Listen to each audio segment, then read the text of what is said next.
Hari-hari setelah pengakuan itu terasa berbeda. Arga dan Naila semakin dekat, saling menguatkan. Tapi bersamaan dengan itu, tekanan dari sekitar makin kuat. Di sekolah, gosip mulai merebak. Banyak yang iri, sebagian mencibir. "Serius Arga sama Naila?" bisik seorang siswi. "Kenapa bukan sama Dira aja? Kan lebih selevel." Tambah yang lain. Naila menunduk setiap kali mendengar bisikan itu. Meski berusaha cuek, hatinya terluka. Arga menyadarinya. Saat mereka duduk di perpustakaan, Arga menggenggam tangan Naila di bawah meja. "Biarkan mereka bicara, Nay. Mereka nggak tahu apa-apa tentang kita. Yang penting kita tahu arah kita kemana."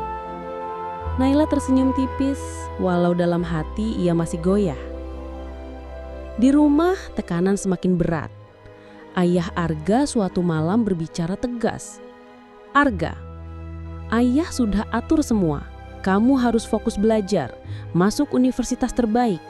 Jangan buang waktu untuk hal-hal yang gak penting. Kalau ayah tahu kamu masih dekat dengan anak itu, ayah akan ambil tindakan." Arga mengepalkan tangan. "Tapi ya, Naila bukan gangguan. Dia malah bikin aku makin semangat." "Cukup!" bentak ayahnya. "Itu hanya alasan. Kamu masih terlalu muda untuk tahu mana yang benar. Percaya sama ayah." Arga hanya bisa terdiam.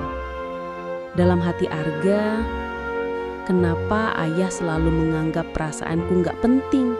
Kenapa seakan-akan hidupku hanya tentang nilai dan prestasi? Kalau Naila pergi, apa artinya semua yang kukejar? Sementara itu, Naila juga mengalami pergulatan batin.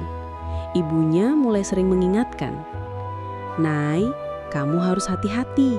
Banyak anak seumuranmu yang akhirnya hancur karena pacaran. Kalau kamu benar-benar sayang sama Arga, buktikan dengan cara menjaga jarak, supaya kalian bisa sama-sama fokus dulu." Naila menunduk. Air mata jatuh. "Tapi Bu, aku takut kehilangan dia." Ibunya mengusap rambut Naila. "Kalau memang cinta itu benar, dia akan bertahan. Kalau tidak, biarkan pergi. Jangan korbankan masa depanmu hanya karena rasa sesaat." Di pikiran Naila, apa benar aku harus melepas Arga demi masa depan? Tapi bagaimana kalau masa depan tanpa Arga terasa kosong? Kenapa harus ada pilihan seberat ini? Hari itu mereka bertemu di taman kota. Wajah Naila murung. "Ga, kalau orang tua kita nggak setuju, apa kita masih bisa bertahan?" tanyanya pelan. Arga menatap matanya dalam. "Nay, aku nggak peduli rintangan apapun. Aku cuma tahu satu hal, aku cinta sama kamu. Aku nggak akan ninggalin." "Tapi kalau cinta kita bikin orang tua kecewa, kalau ini malah bikin kita gagal meraih cita-cita." Suara Naila bergetar. Arga terdiam. Untuk pertama kalinya, ia kehabisan kata-kata. Beberapa hari kemudian, ujian sekolah semakin dekat. Tekanan belajar makin tinggi. Arga mulai jarang menemui Naila. Bukan karena ia tak mau, tapi karena pengawasan ayahnya makin ketat. Naila merasa sepi. Ia belajar sendirian, berusaha kuat. Tapi dalam hatinya ia mulai diliputi rasa takut. Apakah Arga akan menyerah? Sampai suatu malam, Arga mengirim pesan panjang. "Nay, maaf kalau akhir-akhir ini aku jarang ada. Ayah makin keras, tapi aku janji, aku gak akan ninggalin kamu. Kita sama-sama berjuang ya. Kalau nanti kita berhasil ngelewatin ini, kita bisa buktiin ke semua orang kalau cinta kita." Saat semua dipertaruhkan. Hari-hari ujian akhir adalah masa paling menegangkan. Semua siswa tenggelam dalam buku, lembar soal, dan doa. Arga dan Naila sama-sama berjuang keras. Mereka jarang bertemu, hanya sesekali bertukar pesan singkat penuh semangat. "Semangat ya Nay, aku yakin kamu bisa." "Kamu juga ya Ga, jangan lupa makan biar nggak drop." Pesan sederhana itu jadi sumber tenaga bagi keduanya. Tekanan yang berat. Suatu malam, Arga jatuh sakit. Tubuhnya demam karena kelelahan. Ibunya cemas, tapi ayahnya tetap dingin. Kalau sakit, itu salahmu sendiri. Belajar harus pintar mengatur waktu, kata ayahnya. Arga berbaring, menatap langit-langit kamarnya. Tubuhnya lemah, tapi pikirannya hanya pada satu hal. Aku nggak boleh gagal. Aku harus tetap berdiri demi masa depan, demi Naila.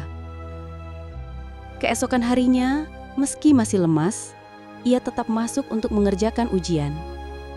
Ketika melihat Naila di ruang ujian, senyumnya kembali muncul. Meski pucat, ada tekad kuat di matanya. Naila hampir menetikkan air mata melihatnya. Tapi ia tahu, Arga sedang menunjukkan bahwa cinta bisa jadi alasan untuk bertahan. Kejutan besar. Di hari terakhir ujian, setelah semua selesai, kabar mengejutkan datang. Ayah Arga memanggilnya ke ruang tamu.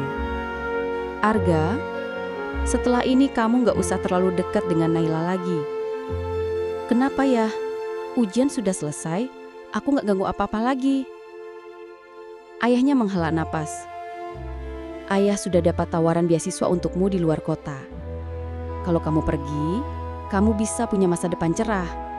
Tapi kalau kamu tetap dengan Naila, ayah khawatir kamu akan terseret masalah. Arga terdiam. Kata-kata itu seperti petir di siang bolong. Pergi berarti meninggalkan Naila. Bertahan berarti kehilangan kesempatan besar. Musim berganti. Bulan-bulan berlalu setelah ujian terakhir. Arga benar-benar pergi melanjutkan kuliah di luar kota dengan beasiswa. Awalnya, hari-hari terasa berat. Jauh dari rumah, jauh dari Naila, dan harus menyesuaikan diri dengan lingkungan baru. Sementara itu Naila tetap di kota kecilnya, melanjutkan perjuangan untuk sembuh dari trauma masa lalu, sambil perlahan meraih mimpinya menulis. Meski jarak memisahkan, mereka tetap terhubung lewat pesan, panggilan, dan surat-surat kecil penuh semangat. Perjuangan dari dua arah. Arga belajar menghadapi tekanan hidup mandiri. Kadang ia hampir menyerah. Tapi setiap kali membaca pesan dari Naila, semangatnya kembali menyala. Jangan lupa Ga, kamu kesana bukan untuk lari dari aku, tapi untuk masa depan kita. Jadi jangan pernah berhenti. Naila sendiri berjuang dengan caranya. Ia mengikuti komunitas menulis, menuangkan kisah hidupnya dalam puisi dan cerita pendek. Banyak teman baru kagum padanya, bukan karena kisah sedihnya, tapi karena keberanian Naila untuk bangkit. Pertemuan kembali. 2 tahun kemudian, Arga pulang untuk liburan semester panjang. Ia sengaja tidak memberitahu Naila